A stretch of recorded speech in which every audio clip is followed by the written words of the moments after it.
मेरा नाम शाहिद है।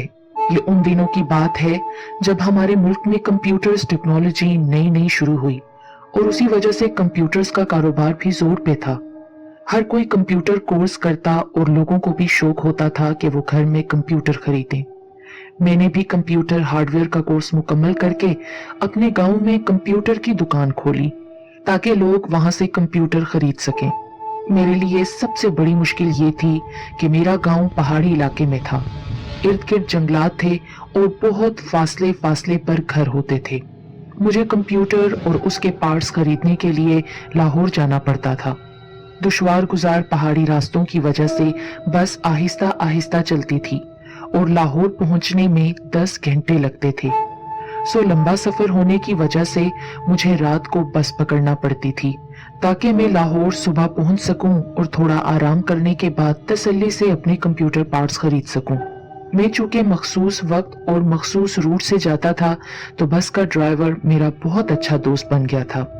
सफर के दौरान खूब बातें करते थे और सफर को दिलचस्प बनाने के लिए वो ड्राइवर मुझे बहुत सारी किस्से कहानियां सुनाता था।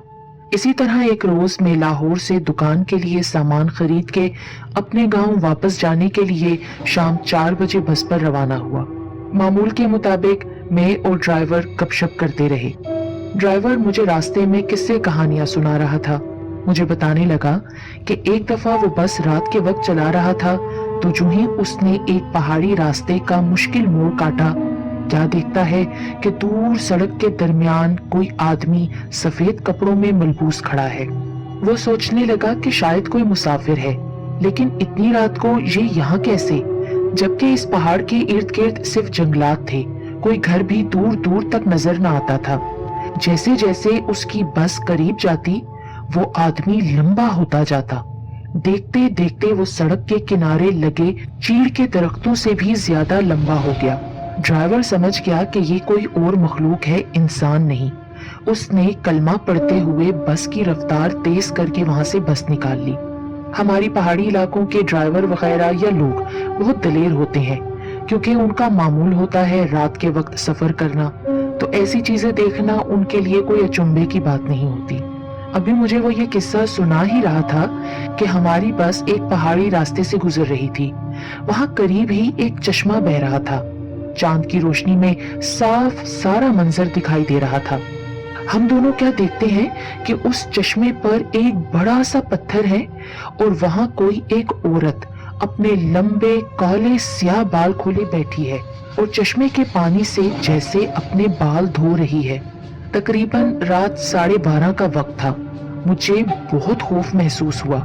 अभी मैं ड्राइवर को इस मंजर के बारे में कुछ बोलता ही ड्राइवर मुझसे कहने लगा कि ये कोई औरत नहीं है, ये चुड़ैल है और उस ड्राइवर ने काफी मर्तबा ये चुड़ैल इसी चश्मे पर देखी है। मैंने तो बहुत किस्से कहानियां लोगों से सुन रखी थी, मगर अपनी जिंदगी में पहली मर्तबा अपनी आंखों से ये मंजर देखा। सच बोलूं तो मेरे अंदर एक खौफो हरास की लहर दौड़ गई थी। बाकी रहते 2 घंटे के सफर में बार बार उसी चश्मे वाली औरत का मुझे ख्याल आ जाता तो मैं लरस के रह जाता। 2 घंटे के बाद बस स्टॉप आया जहां मुझे उतरना था। तकरीबन रात के 2:30 बज रहे थे। बस स्टॉप के बिल्कुल नजदीक मेरी शॉप थी। वहां मैंने अपना सारा कंप्यूटर का सामान रखा और शॉप को बंद करके अब मुझे घर जाना था। घर मेरा काफी दूर ऊपर पहाड़ पर था जहां सिर्फ पैदल ही जाया जा सकता था और आधा घंटा लगता था जाने में क्योंकि कोई प्रॉपर सड़क ना थी। कच्ची पगडंडियां सी थीं जहां से गुजर कर हम घर जाते थे। चुनाचे मैं अब घर की तरफ रवाना हुआ। अंधेरी रात थी, चांद अपने आबोताब से चमक रहा था। हर सू खामोशी फैली हुई थी। इससे पहले भी मैं हमेशा रात को आता जाता था, कभी खौफजदा नहीं हुआ, लेकिन आज एक अजीब सी हैबतदारी थी। मैं डरा सहमा जा रहा था कि अचानक मुझे अपने पीछे किसी के चलने की और कुछ अजीब सी सांसों की आवाज आई। मैंने जब पीछे मुड़ के देखा तो मेरे पीछे एक बकरी चल रही थी। मैं हैरान हुआ कि ये किसकी बकरी इस वक्त खुल गई है। पहाड़ी लोगों के घरों में माल मवेशी तो होते ही हैं, ابھی میں یہ سوچ ہی رہا تھا کہ بڑا سارا خرگوش میرے سامنے اچھلنے لگا۔ پیچھے دیکھا تو بکری غائب ہو چکی تھی۔ میں نے اب اپنے قدم تیز تیز آگے بڑھانا شروع کر دیے۔ میرے دیکھتے ہی دیکھتے وہ خرگوش گدھا بن گیا۔ میں سمجھ گیا کہ یہ کوئی اور مخلوق ہے جو شکلیں بدل بدل کر مجھے ڈرا رہی ہے۔ اب میں چڑھائی چڑھ رہا تھا۔ اپنی طرف سے میں جتنا تیز بھاگنے کی کوشش کرتا، مجھے ایسے لگتا کہ جیسے میری ٹانگوں کے ساتھ منو وزن باندھ دیا ہے اور قدم اٹھانا محال ہو رہا ہے۔ میں نے زور زور سے کلمہ اور آیت الکرسی پڑھنا شروع کر دی۔ اللہ اللہ کر کے میں گھر پہنچا۔ باقی رہتی رات ڈرا سہما میں سو گیا۔ صبح امی اٹھانے آئیں تو میں بخار میں تپ رہا تھا۔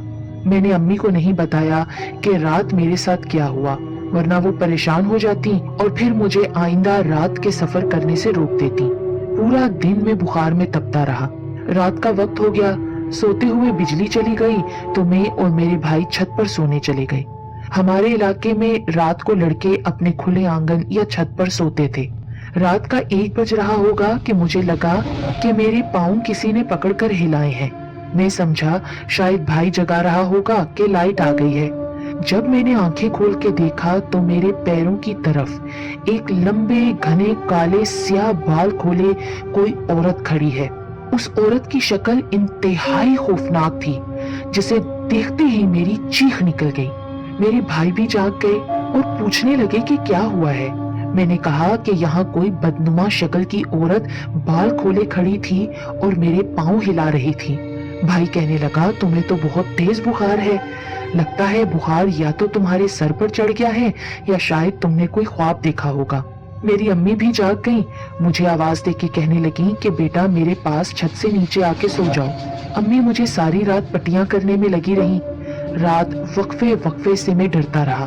امی کے پوچھنے پر میں نے لاہور سے واپس آنے والے سارے قصے کے بارے میں بھی بتایا۔ میری امی سمجھ گئیں، مجھے مسجد کے امام صاحب کے پاس لے گئیں جو دم درود بھی کرتے تھے۔